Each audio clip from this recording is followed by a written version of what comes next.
Hey everybody, this is the Algebra 2 video on solving equations for a certain variable. So you're going to have a couple variables in these things, and what you're going to do is you are going to solve for that variable, which means that you need to make it this variable equals, okay? I'm going to make this relatively short. I'm going to do some quick ones, but here we go. First one. Let's say I have 2x minus 6y equals 8. Okay, and we're going to solve for y. All right, so we're going to solve for y. So we want to change it to y equals, okay? This is actually a really big idea later whenever we're working on some things with finding inverses. That's coming up next. So what I want to do is I want the y by itself, and I only have one y. Therefore, I'm feeling pretty good about this to get the y by itself. Let's start by subtracting 2x from both sides. So I have negative 6y equals 8 minus 2x. Then how do I get that negative 6 out of there? I divide. I need to divide every single part by negative 6. So there's actually two things you could do. I could divide each part by negative 6, which is what I would suggest you do. Negative 6's are gone. Y equals 8 divided by negative 6 would be what? Negative 4/3. A negative divided by a negative would be positive. 2 6's 1/3 x. I'm okay with that. You might see answers written like that, or if you divide everything by a negative 6, this would be y equals. All right, in this case, what you have to do, you guys, is out of every single term, can you take something out of it? Well, yeah, there's a factor of 2 I can take out of all of them. So if I take a factor of 2 out of 8, there's a 4, minus if I take a factor of a 2 out of x, that's an x, or 2x, that's an x. And if I take a factor of 2 out of a negative 6, I get negative 3. All right, so you guys might think, okay, these answers are different. They're actually not. Because I would take both of these, the 4, and divide it by a negative 3, and then minus the x divided by a negative 3. This is negative 4/3, that's this, and a negative divided by a negative is a positive, and there's a 1 there, that's 1/3. So they're the same thing. So you might see one answer written one way and another one written another way. Okay, it really doesn't matter. Okay, they mean the same thing. Second one. Let's go with 3x squared, or 3x plus 2 will go squared, plus y equals 18. All right. This time, okay, we're going to do something a little differently this time. We're going to solve for x. Now, I know most of mine I'm going to solve for y, but I want to solve for x. I want this to be x equals. So everything has to strip away from this. So the first thing we're going to do is get rid of this y. We're going to subtract y. So I'm going to have 3x plus 2 squared equals 18 minus y. All right, next thing, what would I do? Oh, we just did this. Didn't we take square roots of both sides?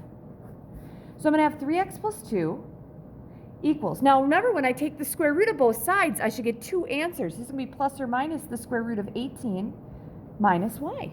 I feel really good about that. Okay, at this point, getting the x by itself, this should be pretty easy, you guys. We're going to subtract 2. So I'm going to have 3x. I know I'm getting kind of low here, but that's okay. 3x equals, now this would be negative 2 plus or minus the square root of 18 minus y, right? All right, and here we go. Next thing, I'm just going to slip this down a little bit so I can finish my work here. Now, here's the thing. I'm going to divide each side by 3. I'm feeling okay about that because that doesn't look too messy. I like that.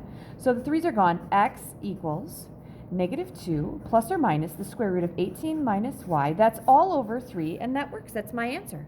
So that's solving for y. So you got to watch out to make sure that you are solving for the appropriate variable. All right? Okay, just because I don't want to go too long with this, because it's really not necessary to. The third one. Okay, let's see what I got here. Let's go with the cube root of 2y plus 3 minus 4x equals 18. We're going to solve for y. Okay, so this time I'm solving for y, so I want it to be y equals. All right? All right, so here we go. I know I'm jazzing up my colors a lot. I'm trying to make things fun for you guys. All right, let's start by, okay, I want the y by itself. So if I can get rid of this, that means I have something going on here that I feel like I can deal with. So let's subtract 4x. I'm going to have the cube root of 2y plus 3.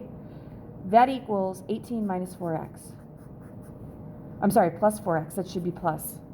See, if I was with you guys, somebody would have said, Miss Henschel, it's supposed to be plus 4x because that needs to be 0. It's gone. Yes, you're right.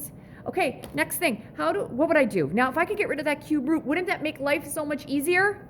Yeah, so how do I get rid of a cube root? What do you think the opposite or the inverse of cube rooting something is. How about cubing, right? Yeah. So let's cube this thing. Oh, that looks nasty, but that's okay. Don't worry about it. So the cube root of 2y plus 3 cubed is going to be 2y plus 3. That equals 18 plus 4x cubed. And we need to put that in parentheses. All right, next step. What would I get rid of next? How about that 3? Because if it was 2y plus 3, we would subtract 3. So that's what I'm going to do next. 2y equals the quantity 18 plus 4x. We're going to cube that thing and then minus 3, which brings me to my last step here. Oh, let's divide this by 2. Y equals, hey, that's what I wanted. I wanted to solve for y. 18 plus 4x cubed minus 3. That's all over 2. Oh, there we go.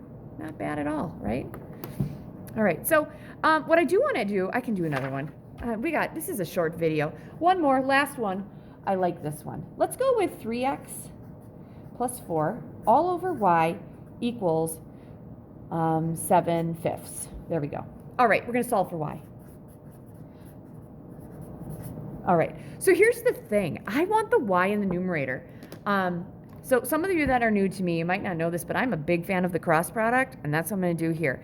I'm going to take cross products. Y times 7 is 7y. That's going to equal the other one. So I'm going to have 5 times the quantity 3x plus 4. Now, here's the deal. I'm just solving for y. I don't have to multiply the 5 through. You can if you want, but you don't have to. How do I get that y by itself? I'm going to divide by 7.